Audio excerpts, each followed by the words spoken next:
رب اجعلني مقيم الصلاة ومن ذريتي ربنا وتقبل دعاء. Bismillahirrahmanirrahim. Assalamualaikum warahmatullahi wabarakatuh. Innal hamdalillah nahmaduhu wa nasta'inuhu wa nastaghfiruh.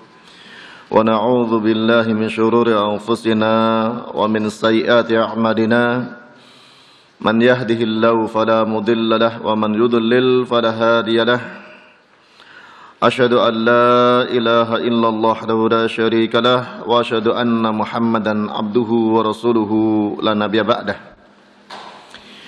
قال الله تعالى في كتابه العظيم يا أيها الذين آمنوا اتقوا الله حق تقاته ولا تموتن إلا وأنتم مسلمون يا أيها الناس اتقوا ربكم الذي خلقكم من نفس واحدة خلق منها زوجها وبث منهما رجالا كثيرا ونساء واتقوا الله الذي تساءلون به والأرحام إن الله كان عليكم رقيبا يا أيها الذين آمنوا اتقوا الله وقولوا قولا سديدا يصلح لكم أعمالكم ويغفر لكم ذنوبكم ومن يطع الله ورسوله فقد فاز فوزا عظيما أما بعد فإن أصدق الحديث كتاب الله خير الهدي هدي محمد صلى الله عليه وسلم وشر الأمور محدثاتها وكل محدثة بدعة وكل بدعة ضلالة وكل ضلالة في النار. Hadirin kaum muslimin wal muslimat rahimani wa rahimakumullah. Alhamdulillah, sudah kewajiban kita senantiasa memuji dan menyanjung Allah Subhanahu wa taala dengan lisan kita sebagai bentuk syukur, sekaligus juga dengan keyakinan dan pengakuan hati kita semua yang ada pada kita adalah dari Allah Subhanahu wa taala. Lalu dengan diiringi bersyukur menggunakan anggota badan kita, berupaya optimal agar semua nikmat Allah taala bisa digunakan dalam hal-hal yang Allah taala ridhoi. Kemudian hadirin sekalian rahimani wa rahimakumullah. Walhamdulillah, sampai hari ini Allah taala berikan umur kepada kita yang semoga terus diberikan tambahan-tambahan umur dalam kebaikan. Semoga juga kita diberi kemudahan oleh Allah Ta'ala berjumpa dengan bulan Ramadan yang tinggal hitungan beberapa pekan lagi, tidak sampai 1 bulan. 1 bulan yang memaksa kita untuk memperbanyak amal soleh dan mengurangi dosa-dosa kita. Mungkin kalau saja tidak ada bulan Ramadan, kita jarang berpuasa. Namun dengan ada bulan Ramadan, kita wajib berpuasa sebulan.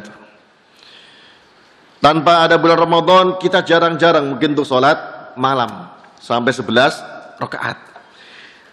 Allah Ta'ala berikan kepada kita 1 bulan yang memang kita harus mengkondisikan jiwa kita untuk mau perbanyak pendekatan diri kepada Allah Subhanahu wa taala. Dan tentunya untuk bisa semua seperti itu agar diraih dengan keikhlasan perlu persiapan. Persiapan yang dibutuhkan bukan seperti kebanyakan ya pembicaraan manusia menjelang Ramadan, persiapannya ekonomi ya, sembako dicukupi ya, kebutuhan-kebutuhan, acara-acara yang sifatnya seremonial dipenuhi. Tentunya bukan itu ya. Tapi bagi seorang muslim ya, menjelang bulan Ramadan kembali muhasabah ya, mengenai keilmuannya dan keimanannya untuk menyambut bulan Ramadan. Hadirin sekalian rahimani wa rahimakumullah, insyaallah taala pada kesempatan malam hari ini kita masih melanjutkan dari Kitabul Ilmi, mengambil beberapa faedah dari karya Syekh Muhammad bin Shalih Al-Utsaimin rahimahullah taala. Beliau sebelum membawakan beberapa pertanyaan yang ditujukan kepada beliau, ada suatu faedah dari beliau mengenai apa yang dimaksud dengan keberkahan ilmu. Ya. Sebagaimana kita sering membicarakan masalah keberkahan dalam masalah harta, dalam masalah keluarga, dan semua yang ada di kehidupan kita ini, yang penting berkah, ya kan? Mencari penghasilan, dapatnya seberapapun, menghibur diri, yang penting berkah. Ternyata keberkahan ini memang sudah menjadi suatu yang disepakati ya, oleh kaum muslimin tentang kebaikannya dan berlomba-lomba untuk meraihnya, ya, walaupun dengan pemahamannya berbeda-beda. Ya. Kemudian kita lihat apa yang dikatakan oleh beliau. Syekh Al-Utsaimin rahimahullah ta'ala mengatakan, sebelum berbicara mengenai keberkahan ilmu, tentunya kita perlu mengetahui apa itu makna keberkahan menurut para ulama. Kata beliau, para ulama mengatakan bahwa yang namanya barokah adalah al-khairul katsiru tsabit. Kebaikan yang banyak lagi langgeng, tsabit, yang kokoh langgeng. Dan kata barokah ini asal katanya dari kata birkah.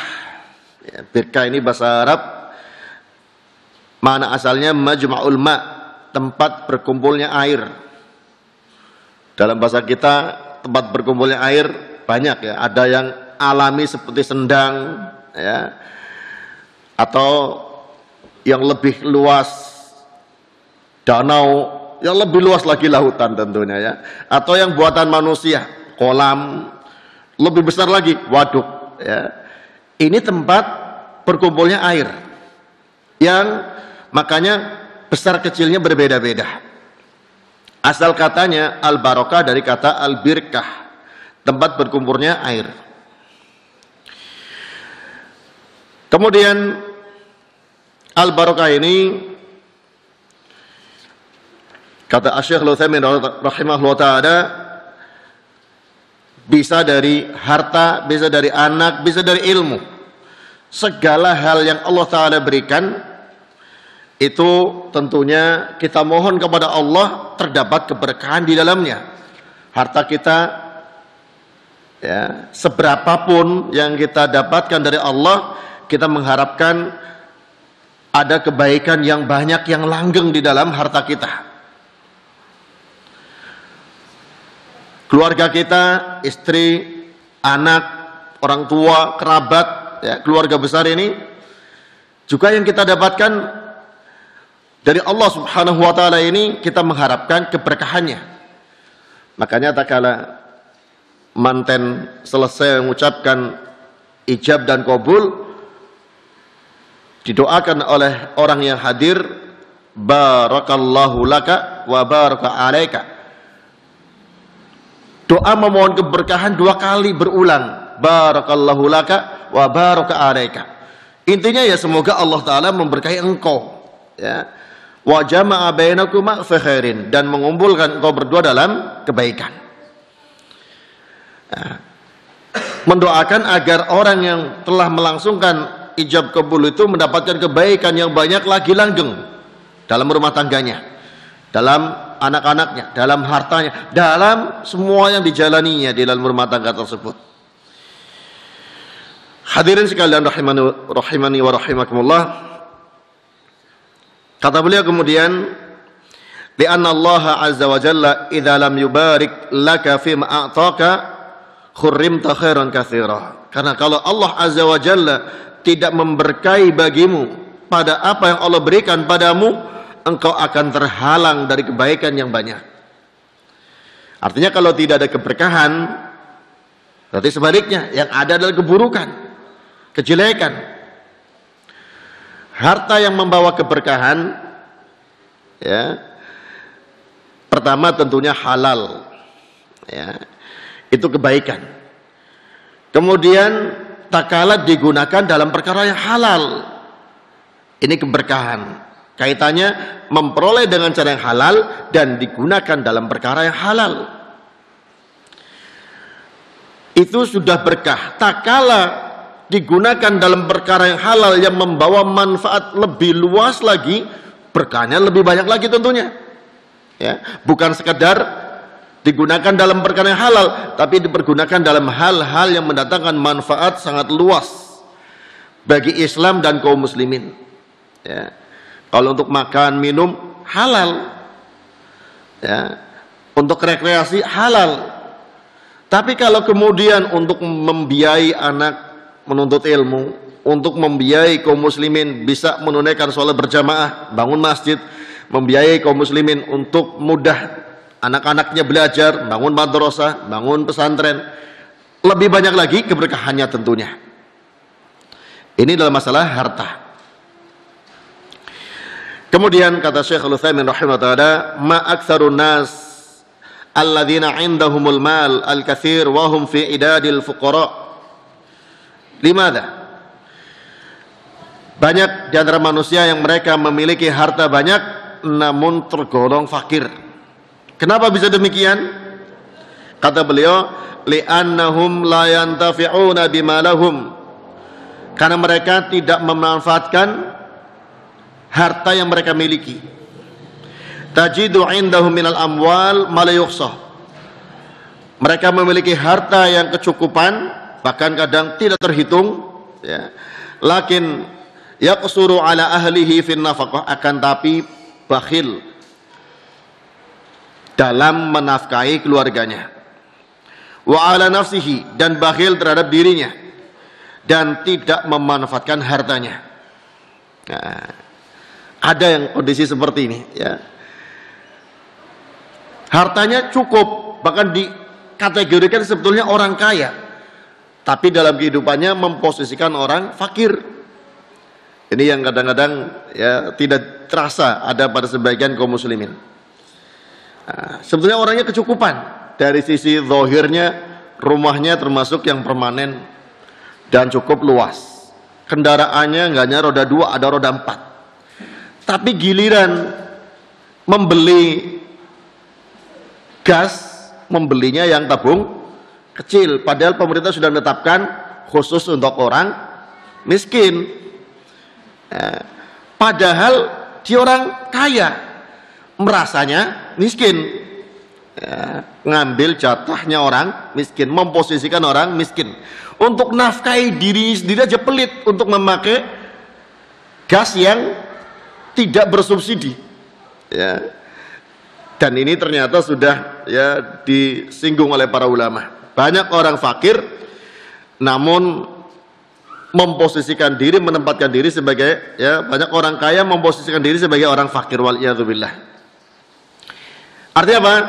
Merugikan diri dan merugikan orang lain, menyerobot jatahnya orang miskin. Ini dalam gambaran yang sering saya lihat masalahnya, ya.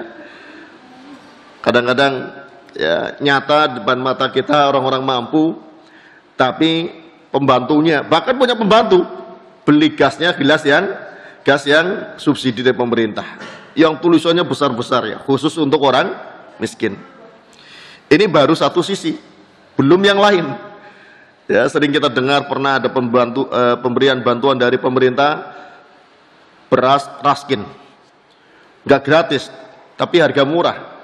Orang miskin beli sesuai jatah, orang kaya belinya banyak. Bisa dioplos dengan beras yang mahal, jadi kelas, ya, naik kelas harga berasnya. Karena dioplos, dijual lagi dengan harga yang mahal. Ini lebih nakal lagi tentunya. Hadirin sekalian rahimani wa rahimakumullah.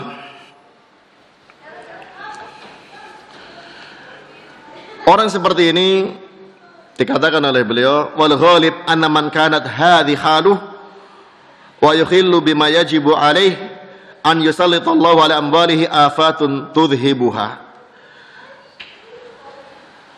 Umumnya orang seperti ini keadaannya, ya, orang yang tidak menunaikan yang seharusnya bagi dia, Allah Ta'ala kuasakan hartanya pada dia, berbagai macam musibah yang menyebabkan hilang hartanya.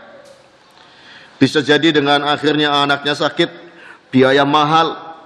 bisa jadi kena musibah, kebakaran rumah, ada yang kecelakaan di jalan dan seterusnya.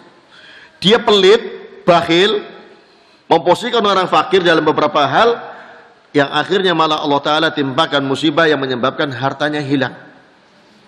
Katsirun minan nas indau aulad lakin auladuhu lam yanfa'uhu. Kemudian pula tentang masalah anak yang tidak berkah. Ya, kata beliau, ada di antara manusia yang memiliki anak, akan tapi anaknya tidak memberi manfaat kepada orang tuanya. Ya, anaknya tidak membawa keberkahan. Karena apa? Di antara sebabnya tidak mendapatkan pendidikan yang baik, ya, dan tidak mendapatkan doa dari orang tua yang terbaik untuk anaknya. Ya. Bahkan yang ada kedurhakaan dan istikbar alal ab, angkuh kepada orang tua. Ya. Hatta innahu yajlisu ila sadiqihi sa'at tawilah, hingga dijumpai kadang ada anak akrab dengan temannya bisa ngobrol berjam-jam, tapi tak kala ya, duduk dengan orang tuanya digambarkan oleh beliau qatairil mahbus fil qafas, tidak betah seperti seekor burung yang berada dalam sarang, di dalam kandang, dalam sangkar, ya. Tidak nyaman, pengennya pergi terus. Padahal kalau sedang dengan temannya bisa curhat, mencurahkan isi hatinya, menceritakan rahasianya berjam-jam. Giliran bersama orang tuanya hanya minta uang. Ya, tak kalau sudah dapat ya sudah. Ya, tidak nyaman dengan orang tuanya. Ini diantara ketidakberkahannya anak bagi seorang. Kemudian adapun keberkahan dalam masalah ilmu, kata beliau, ada sebagian orang yang telah Allah Ta'ala berikan ilmu, akan tapi kondisinya seperti orang awam. Ya.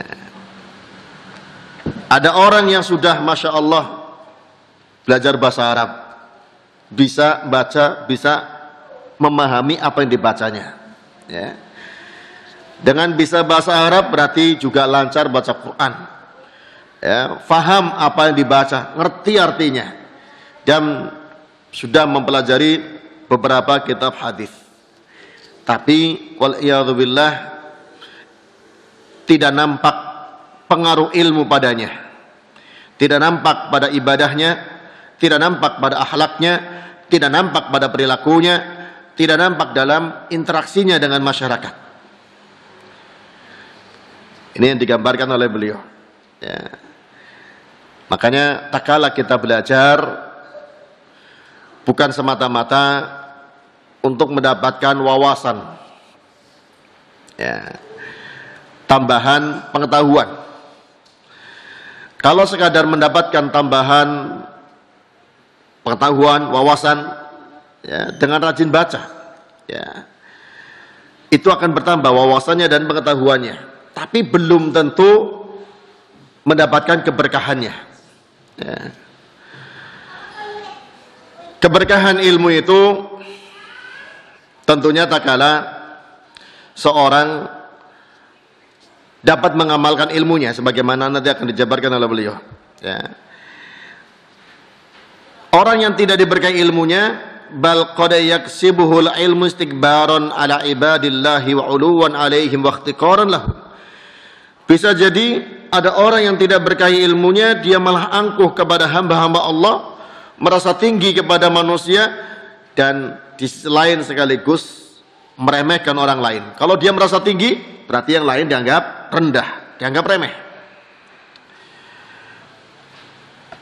Orang seperti ini disimpulkan oleh beliau berarti tidak memahami bahwa ilmu yang dia dapatkan adalah dari Allah Subhanahu wa Ta'ala. Padahal kalau Allah Ta'ala berkehendak, maka dia bisa menjadi orang yang tidak memiliki pengetahuan sama sekali. Harusnya dia bersyukur, ya, Allah Ta'ala telah berikan ilmu, bersyukur dengan menggunakan ilmunya. Kemudian kata beliau, tajiduhu qad a'tahu Allahu ilman walakin lam yantafi'in nasu bi ilmihi. Kadang kau jumpai sebagian orang Allah berikan ilmu, akan tapi manusia tidak mengambil manfaat ilmunya dia. Tidak mau ngajar, tidak memberi arahan, tidak mau memberi bimbingan, tidak mau mencurahkan ilmunya dalam bentuk tulisan. Ya, bal huwa munhasirun ala nafsih. Terbatas hanya untuk dirinya saja. Lam yubarikillahu lahu fil ilmi. Tidak Allah Ta'ala berkahi pada ilmunya. Wa hadza bila syakkin khirmanun azim. Yang seperti ini tanpa ada keraguan merupakan keterhalangan yang besar dari keberkahan. Ma'annal ilma min abraki ma yu'tihi Allahul abda. Padahal ilmu itu adalah pemberian Allah Ta'ala yang paling berkah. Li'anal ilma idza alimtahu li'anal ilma idza 'allamtahu ghairuka wa nashartahu bainal ummah ujirta 'ala dzalika min iddati wujuh. Karena ilmu itu bila engkau ajarkan kepada orang lain, idza 'allamtahu ghairuka. Saya ulangi lagi bacanya. Li'anal ilma idza 'allamtahu ghairuka wa nashartahu bainal ummah. Karena ilmu bila engkau ajarkan kepada selain dirimu dan engkau tebarkan di tengah umat, ujirta ala dzalika, engkau diberi pahala atas tindakanmu itu min iddati wujuh, dari beberapa sisi. Yang pertama, anna fi nashrikal ilm nashran lidinillahi azza wa jalla, bahwa dalam perbuatanmu menyebarkan ilmu itu hakikatnya menyebarkan agama Allah azza wa jalla. Ya. Karena tentunya agama Allah sama dengan ilmu, dan ilmu sama dengan firman Allah, sabda Rasulullah sallallahu alaihi wasallam. Ya. Apalagi di zaman sekarang, ya. Tak kala orang menggampangkan sesuatu dianggap ilmu, ya, dengan adanya medsos.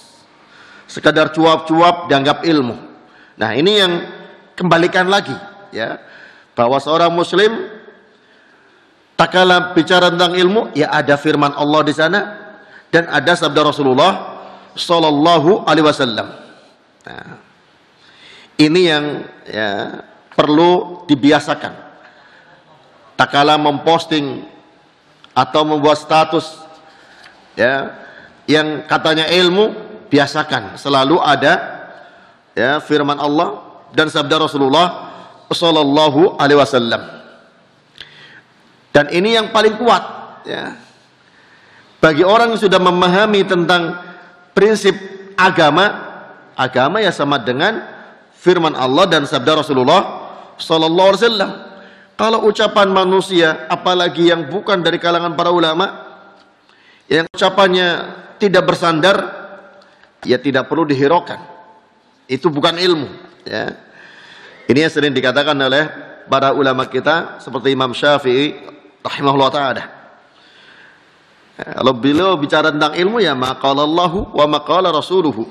Apa yang Allah Ta'ala katakan dan apa yang disabdakan oleh Rasulnya. Ya.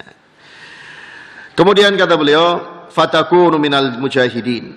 Maka kalau engkau menyebarkan ilmu sama dengan menyebarkan agama Allah, engkau termasuk orang-orang yang berjihad. Menyebarkan ilmu sekarang peluangnya Masya Allah terbuka luas. Sebagaimana sebaliknya orang menyebarkan kebodohan, menyebarkan syubhat, menyebarkan hal-hal yang menyesatkan juga terbuka luas dengan adanya medsos.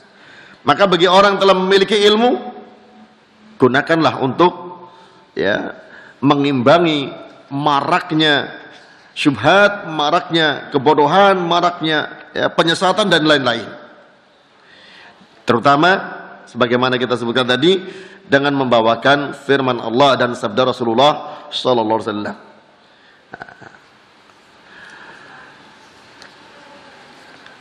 Fal mujahidu fi sabilillah yaftahul bilad baladan hatta yanshura fiha ad-din.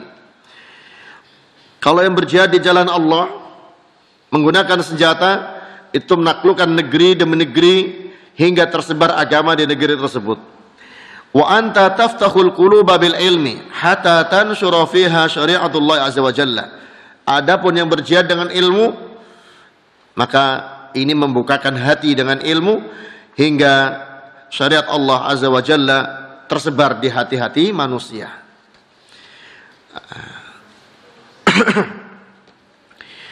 Kemudian dari sisi yang kedua, min barakati nasyril ilmi wa ta'limihi anna fihi hifdhan li syari'atillahi wa himayatan laha. Bahwa di antara keberkahan menyebarkan ilmu dan mengajarkannya adalah penjagaan terhadap syariat Allah azza wa jalla dan melindunginya. Li'annahu lawala al-ilmu lam tuhfadz asy-syari'ah. Kalaulah tidak ada ilmu, tidaklah terjaga syariat. Fasyari'atu la tuhfadhu illa birijaliha, rijalul ilmi. Syariat tidak terjaga kecuali dengan orang-orangnya, tokoh-tokohnya yang membawa ilmu. Wala yumkinu himayatu syari'ah illa birijalil ilmi. Dan tidak mungkin melindungi syariat kecuali dengan tokoh-tokohnya, para pembawa ilmu. Fa idza nashartal ilma wa antafa'an nasu bi ilmik hasala fi hadha himayatu li syari'atillahi wa hifdhin laha. Bila engkau menyebarkan ilmu dan manusia mengambil manfaat dengan ilmumu, maka tercapailah penjagaan terhadap syariat Allah dan juga merupakan bentuk perlindungan kepadanya. Hadirin sekalian rahimani wa rahimakumullah,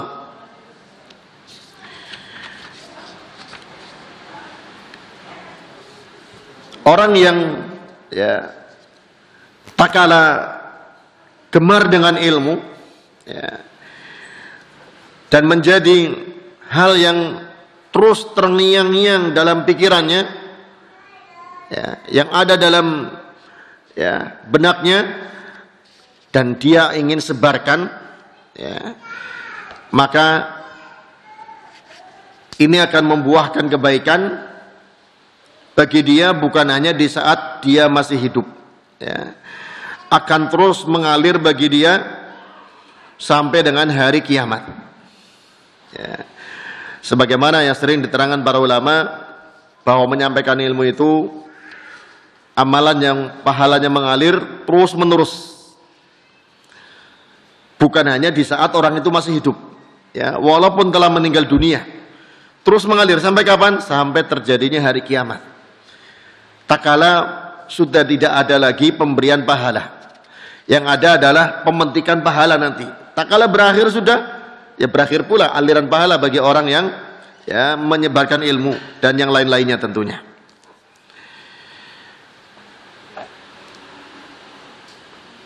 Maka di antara peluang untuk mendapatkan pahala usai meninggalnya kita, memang bagi orang yang kaya bisa dengan sedekah jariyahnya, bagi orang yang memiliki ilmu dengan ilmunya, sesuai dengan kadar yang dimilikinya tentunya. Kemudian yang ketiga disampaikan oleh beliau, fihi annaka tuhsinu ila hadzal ladzi 'allamtahu. Tak kala seorang menyebarkan ilmu, mengajarkan ilmu, ini yang sudah sering kita ingatkan, sesuai dengan kadar yang ia mampu. Bisa jadi ke keluarga kecilnya, istri dan anaknya. Bisa jadi lebih luas, keluarga besarnya. Bisa jadi lebih luas ke lingkungannya. Bisa jadi lebih luas lagi komunitas-komunitasnya. Sekarang walhamdulillah, anugerah Allah Ta'ala berupa kemajuan zaman, alat digital yang ada di tangan kita, jadikan sebagai sarana untuk mendapatkan pahala. Makanya kita jumpai kalau orang hobinya dagang, statusnya dagangan, yang ada di situ. Kalau memang kebiasaannya berkeluh kesah, isinya keluh kesah, curhatan. Tapi kalau memang yang terbetik dalam pikirannya ilmu, yang terngiang adalah ilmu, yang ingin ditulis dalam statusnya juga ilmu, tergantung kebiasaannya. Kalau orang sukanya musik, yang dijadikan status juga musik. Kalau orang yang sukanya nonton film, yang dijadikan status juga tontonan film, dan seterusnya. Nah, kalau orang yang pendiam, nggak gemar apa-apa, ya akhirnya juga tanpa ada apa-apa di situ. Makanya kalau itu jadi peluang kebaikan, ya ini sarana untuk menyebarkan ilmu. Nah, kemudian pada poin yang ketiga, dengan menyebarkan ilmu, engkau berarti berbuat baik kepada orang engkau ajari. Perbuatan baik yang paling baik tak kalah seorang memberikan ilmu. Makanya para ulama menasihati kalau bergaul, pilihlah teman yang terbaik, ya, dengan dua kriteria. Satu, orang yang berilmu yang bisa kita ambil ilmunya, atau orang yang mau belajar ilmu, yang dia mau belajar kepada kita. Ya, ini yang sering disebut oleh para ulama, bahwa kriteria teman kita mestinya hanya dua. Yang bisa kita ambil ilmunya, nastafid minhu, ya, kita ambil faedahnya, atau dia yang mengambil, ya, faedah dari kita. Ya. Kalau bisa dua-duanya, ini sebagaimana terjadi di kalangan ulama-ulama kita. Kadang kawan itu jadi gurunya dalam satu kesempatan, kesempatan lain jadi muridnya. Saling berbagi ilmu. Karena kadang ada yang menguasai bidang fikih, tidak menguasai bidang hadis, maka saling menukar ilmu di situ. Nah. Kemudian disebutkan oleh beliau, li'annaka tubsiruhu bidinillahi azza wa jalla. Tak kala engkau berbuat baik kepada seorang dengan ajarkan ilmu, berarti engkau telah menerangi dia dengan agama Allah azza wa jalla. Fa idza abadallaha ala basiratin kana laka minal ajri mithla ajrihi. Bila orang yang engkau ajari ilmu, engkau perlakukan baik dengan ilmu, dia beribadah kepada Allah di atas ilmu yang benar, maka engkau pun mendapatkan pahala seperti pahala dia. Li'annaka antal ladzi dalalta 'alal khair, karena engkau lah yang telah ngajari dia di atas kebaikan. Waddalu 'alal khairi kafa'ilil khair, orang yang mengajarkan kepada kebaikan seperti pelaku kebaikan. Fal ilmu fi nashrihi khairun wa barakatun linashirihi wa liman nusyira ilaih. Ilmu kalau disebarkan itu merupakan kebaikan dan keberkahan bagi yang menyebarkannya dan bagi yang mendapatkannya.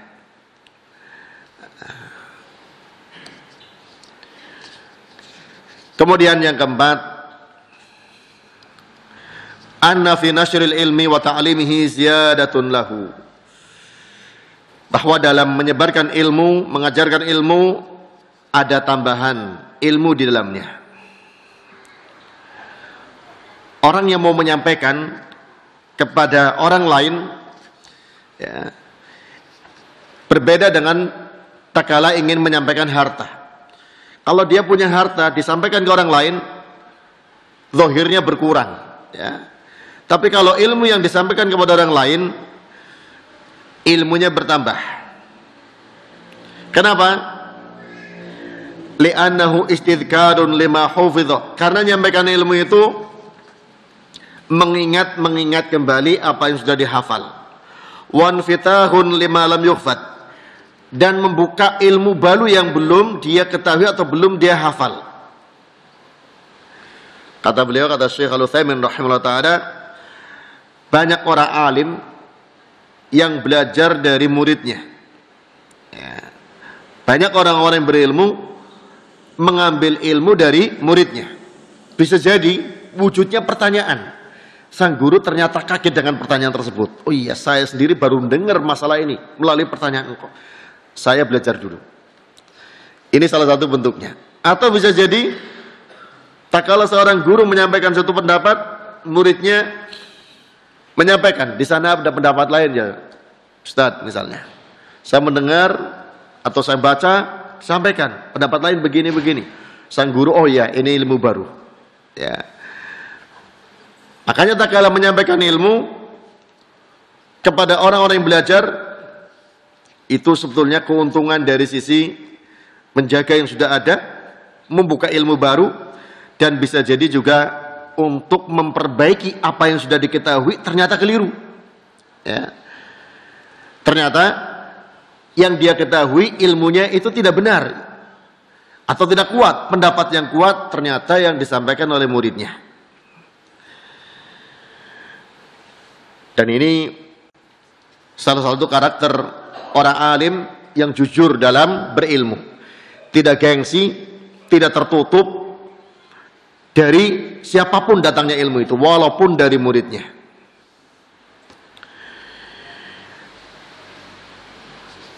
Makanya dikatakan oleh beliau, walihada yanbaghi lil muallim idza istafada min at-talib wa fatalahu at-talib syai'an min abwabil ilmi yanbaghi lahu an yushajji'a at-talib wa yashkurahu ala dzalik. Karena ini semestinya orang yang mengajar, bila dia ngambil faedah dari muridnya, muridnya memberikan masukan kepadanya dari beberapa masalah ilmu, maka mestinya dia motivasi kepada muridnya, dorong untuk semakin giat belajar, dan sampaikan terima kasihnya, ya. Dan perlu diketahui, tidak boleh ada anggapan tak kala seorang guru dikritik oleh muridnya itu berarti jatuh wibawanya. Tidak, ya. Masukan kritikan dari seorang murid kepada guru ini sesuatu yang, ya, ilmiah, terjadi di kalangan para ulama sejak dahulu. Bahkan Nabi Muhammad SAW pun terkadang meminta pendapat, masukan dari para sahabatnya dalam perkara-perkara yang tidak ada wahyu turun kepadanya. Apalagi para penuntut ilmu di zaman sekarang, ya. Tak kala dia menyampaikan ilmu, jangan sampai menutup celah datangnya ilmu dari pihak lain, ya. Karena setiap kita akan dikatakan orang yang alim tak kala dia masih mau belajar. Sa'id bin Jubair, seorang ulama besar di kalangan tabi'in, menasihati orang alim dikatakan alim selagi dia masih mau belajar, mengambil ilmu dari yang lain. Dan dikatakan jahil tentunya kalau sudah berhenti untuk belajar, walaupun mungkin pernah belajar sekian lama, belajar sekian banyak kitab, tapi kemudian belajar, berhenti dari belajarnya, ya, tidak belajar lagi, maka bukan orang alim lagi, ya. Hadirin sekalian rahimani wa rahimakumullah. Kemudian beliau Asy-Syaikh Muhammad bin Shalih Al-Utsaimin rahimahullah taala juga menegaskan, ya, bahwa orang yang berilmu sering dikatakan mesti berzakat dari ilmunya. Zakatul ilmi, dengan apa zakatnya? Nah, beliau sampaikan dengan 4 perkara, ya. Ini ada yang, ya, terkait dengan masalah yang telah disampaikan tadi. Zakatul ilmi takunu bi umurin, ya, dengan 4 perkara. Yang pertama, nasrul ilmi, menyebarkan ilmu itu sendiri. Tak kala orang memiliki harta, ia zakat dengan hartanya tentunya. Orang yang memiliki ilmu berzakat, bersedekah dengan ilmunya. Wa sadaqatul ilmi abqa dauman wa aqallu kulfatan wa mu'natan. Sedekah ilmu ini lebih langgeng, mengalirkan pahalanya, ya, mengalirkan pahalanya. Satu kata yang berisi ilmu atau untaian kata yang berisi ilmu yang didengar oleh seorang, ya, kemudian bermanfaat bagi dia dan terus disampaikan kepada generasi berikutnya, ini mendatangkan pahala yang luar biasa, kebaikan, ya, di dunia dan di akhirat, sebagaimana yang kita ambil manfaatnya dari ilmunya para sahabat, terutama sahabat Abu Hurairah radhiyallahu anhu yang paling banyak meriwayatkan hadis. Nah, ini sahabat Abu Hurairah radhiyallahu anhu, sahabat yang paling banyak didoakan oleh kaum muslimin, ya. Tak kala disebutkan nama beliau, diiringi dengan doa radhiyallahu anhu. Sementara hadis paling banyak melalui jalur beliau. Begitu pula Imam Bukharinya, Imam Muslimnya, para perawinya, tak kala disebutkan telah meriwayatkan kepada kita Imam Bukhari rahimahullah, didoakan. Ini dari unsur doanya, belum dari sisi manfaat ilmunya disampaikan. Ya. Penulis kitab yang kita pegang ini, Syekh Muhammad bin Shalih Al-Utsaimin rahimahullah ta'ala pun demikian. Sebagai orang alim, ilmunya mendatangkan manfaat di dunia dengan didoakan oleh setiap orang yang mengambil manfaatnya dan dapat aliran pahala dari Allah Subhanahu wa ta'ala. Makanya para ulama selalu menasihatkan kepada para penuntut ilmu untuk menyebarkan ilmu dengan cara yang lebih langgeng, diantaranya dengan bentuk tulisan, dengan karya, termasuk penulis kitab Tadhkiratus Sami', Al-Imam Ibnu Jamal Al-Kinani, tak kala menyebutkan adab al-alim, tak kala dia sudah memiliki kemahiran, memiliki kepiawian dalam berbagai bidang ilmu, maka masuk jenjang taklif, menyusun kitab. Karena itu yang lebih membawa keberkahan ilmunya, kebaikan yang banyak dan langgeng.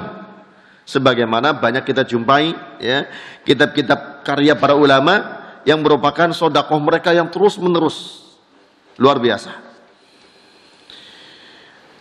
Syekh Abdul Razak bin Abdul Muhsin Al-Abad hafizahumullah ta'ala juga menyampaikan, orang yang punya ilmu menyampaikan dengan ilmunya. Yang ingin berperan dalam menyebarkan ilmu untuk dapat pahala ngalir sebagaimana berilmunya, maka berperan nyampainya ilmu para ulama tersebut ke masyarakat. Bisa dengan membantu mencetak kitab-kitabnya, membagikannya, meminjamkannya, dan berbagai cara agar ilmu itu sampai kepada kaum muslimin. Itu termasuk bagian dari menyebarkan ilmu.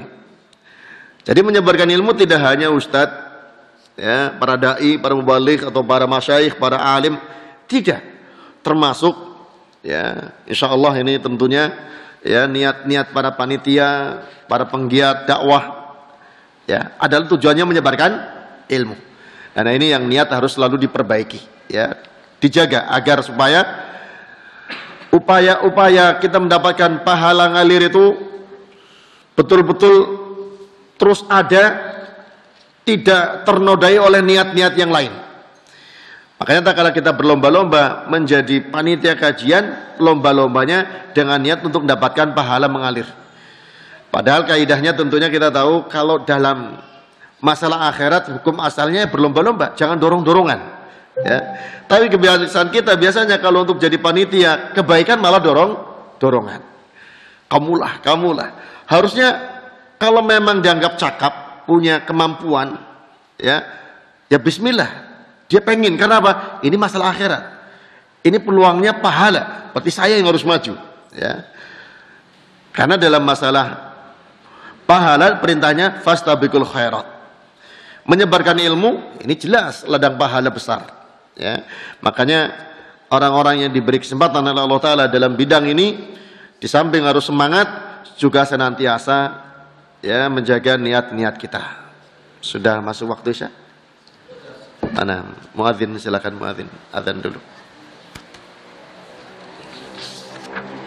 Ini sekalian rahimani wa rahimakumullah. Kemudian zakatul ilmi yang kedua adalah al-amalu bih, mengamalkannya. Mengamalkan ilmu, kata beliau, dakwatun ilaih bila syakin. Mengamalkan ilmu adalah mengajak kepada ilmu itu sendiri tanpa diragukan. Dan ini kenyataan. Bahkan kata beliau, banyak dari manusia meneladani orang alim dengan akhlaknya, dengan amalannya, lebih banyak daripada meneladani terhadap perkataannya. Ini termasuk zakat dengan amalan. Zakatul ilmi, menzakati ilmu dengan amalannya. Makanya tatkala seorang sudah mengetahui ya sesuatu ini diperintahkan, kerjakan. Sesuatu itu dilarang, ya tinggalkan. Bahwa sesuatu itu dikhabarkan oleh Rasulullah, percayai. Ya. Ini mengamalkan itu intinya 3 ya. Menjalankan, menjauhi, dan mempercayai. Kemudian masuk pada rincian. Kalau berupa perintah, kadang ada yang wajib, kadang ada yang sunnah. Hukum asalnya perintah, kerjakan. Yang wajib maupun yang sunnah. Baru kemudian tak kala mengerjakan suatu perintah, kok tidak mampu? Oh iya. Berarti jangan dipaksakan, karena tidak wajib. Tapi asalnya, tak kala ada perintah, tunaikan. Makanya sering disebutkan, apa pengertian takwa? Menjalankan perintah, menjauhi larangan. Ya semua perintah yang wajib maupun yang sunnah. Nah, kemudian menjauhi atau meninggalkan. Ini juga ada 2, yang haram dan yang makruh. Asalnya semua larangan Allah jauhi, baik makruh maupun haram. Yang haram ada yang dosa besar maupun yang dosa kecil. Jangan dirinci, tinggalin aja semuanya. Namun dalam kelanjutannya kalau dia terjatuh dalam dosa yang besar, oh ini saya harus bertobat dengan tobat yang khusus. Adapun kalau jatuh dalam perbuatan dosa kecil, ya ini akan dihapuskan dengan amal soleh kita. Nah, rincian-rincian ini datang kemudian. Dulu di zaman sahabat gak ada. Yang ada perintah, para sahabat bergegas menjalaninya. Adanya larangan, para sahabat langsung meninggalkannya. Di zaman belakangan baru kemudian ada rincian-rinciannya. Adapun yang berupa berita, nah ini berita Al-Quran, berita Rasulullah SAW, percayai, ya, baik berupa orang-orang soleh maupun berita lawannya orang soleh, ya, yang tidak beriman. Semuanya juga berita dari Allah maupun dari Rasulullah SAW. Percayai kepercayaan yang kalau mengenai orang soleh meneladaninya, mengambil apa yang perlu diambil dari perjalanan orang-orang soleh. Kalau berita orang-orang jahat, tentunya agar kita terhindar dari apa yang menimpa kepada orang-orang jahat, dengan ambil ibrah, dengan menjauhi perbuatannya orang-orang yang jahat tersebut. Kemudian poin yang ketiga, as-sad'u bil haq. Zakatul ilmi yang ketiga yaitu membela kebenaran.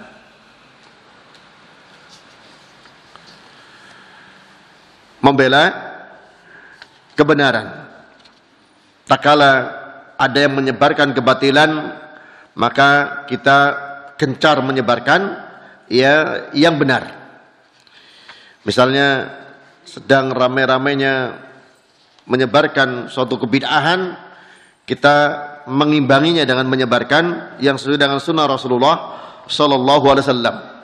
Tak kala misalnya ya banyak menyebarkan kebencian kepada bangsa Arab, bawakan ayat-ayat, hadis-hadis yang menunjukkan seorang Muslim harus cinta kepada bangsa Arab.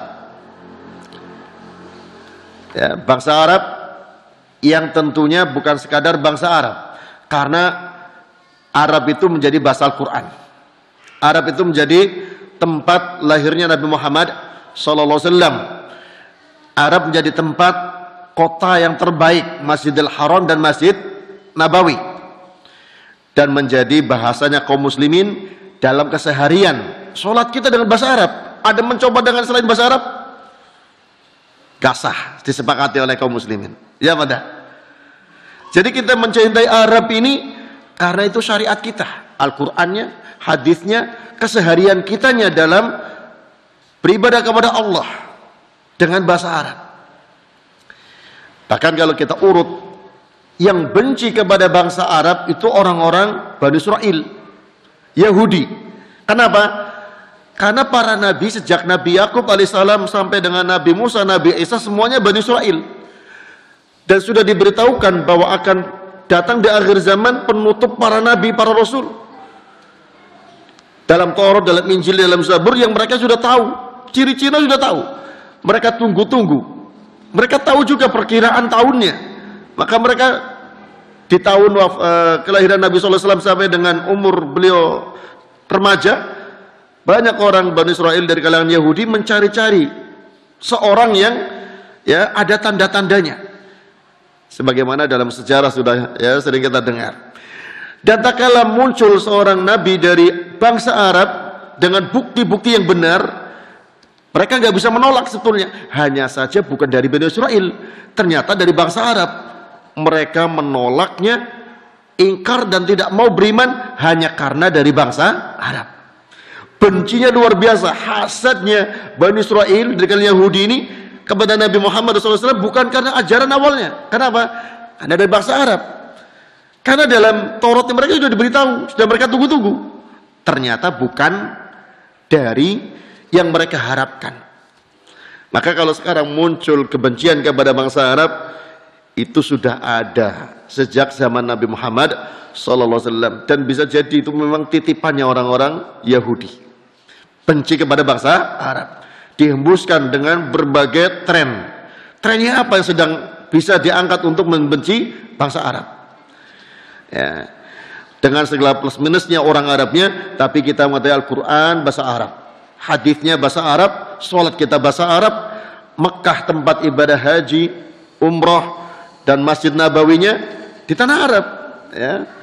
Maka kecintaan kita kepada tadi itu semuanya karena ini prinsip seorang Muslim. Dan ini yang harus dibela. Ya.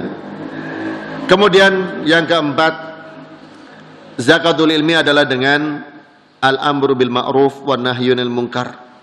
Memerintahkan perbuatan baik dan mencegah dari kemungkaran. Pertama kali tentunya dari dalam rumah tangga kita, ya, sebelum keluar. Makanya dalam hal-hal seperti ini sering dikatakan ibda binafsik, mulai dari dirimu, diri kita. Ya, seorang suami diri kita berarti masuk ke dalamnya istri. Karena sering kan sudah menyatu. Ya, seorang suami tak kalah menyatu dengan istrinya. Ya, dalam hal amar ma'ruf nahi munkar sama mulai. Ya. Jangan hanya tak kalah hubungan badan saja menyatu, ya, bersetubuh, satu tubuh, betul. Tapi amar ma'ruf juga sama. Kalau dirinya ingin baik, istrinya nasihati berbuat baik. Kalau suami tidak ingin berbuat jelek, maka istrinya juga ingatkan jangan berbuat jelek. Karena kadang-kadang ada yang nggak berani. Padahal itu harusnya satu kesatuan, ya kan? Suami istri, apalagi posisinya qawam, ya. Sering diibaratkan juga makmum. Ya, makanya sering saya ungkapkan rumah tangga itu seorang muslim idealnya itu seperti masjid. Rumahnya seorang muslim seperti masjid. Ada imam, ada makmum. Dan masjid itu kata Rasulullah SAW, baitu kulli taqiyyin, rumahnya tiap orang yang bertakwa. Kenapa? Di dalam masjid tempatnya ibadah. Ya, orang yang masuk masjid niatnya ibadah. Illa kecuali orang yang hatinya rusak. Masuk masjid mau ngambil kotak amal mungkin. Tapi itu ya sekian 0% dari yang ada ya. Tapi yang jelas masjid itu tempat ibadah. Jadikan rumah kita juga tempat ibadah. Kenapa? Sholat terbaik seorang muslim dalam rumah. Kecuali yang wajib bagi laki-laki. Bagi perempuan terbaik rumah. Nah, jadi hubungannya juga antara penghuni rumah itu suami dengan istri seperti hubungan imam dengan makmum. Imam kalau mau mulai sholat, sawu sufufakum, luruskan sofnya. Ada yang menceng, diluruskan. Ada yang terlalu ke depan, mundur dikit. Ada yang mundur, majukan dikit. Suami juga gitu kepada istri. Memang kewajibannya, sebagaimana kewajiban imam mengatur makmum. Amar ma'ruf nahi munkar, kadang ada yang terlalu keluar-keluar di luar, rumah tangganya kacau. Ya, maka sebelum mulai keluar, mulai dari dalam, dan itu perintah Nabi Muhammad SAW. Dan suatu negeri menjadi baik tak kalah dimulai dari unsur terkecil dalam suatu negeri, yaitu rumah tangga. Kalau pemimpin sudah baik dalam rumah, ya, sebagai seorang suami bisa memimpin keluarga, maka keluar pun kalaulah jadi pemimpin yang baik. Hadirin sekalian rahimani wa rahimakumullah, Ini insya Allah yang bisa kita sampaikan pada kesempatan kali ini. Sebenarnya ada beberapa pertanyaan, ya, namun waktu yang sudah ya, lewat waktu Isya. Insya Allah ini yang bisa kita sampaikan. Semoga Allah Ta'ala memberikan ya, ilmu yang bermanfaat kepada kita dan memudahkan kita untuk mengamalkan ilmu yang bermanfaat tersebut dalam wujud amalan sehari-hari kita. Wallahu ta'ala a'lam bishawab. Wa sallallahu ala nabiyyina Muhammadin wa ala alihi wa sahbihi ajma'in. Subhanakallahumma wa bihamdik asyhadu an la ilaha illa anta astaghfiruka wa atubu ilaik. Wassalamualaikum warahmatullahi wabarakatuh.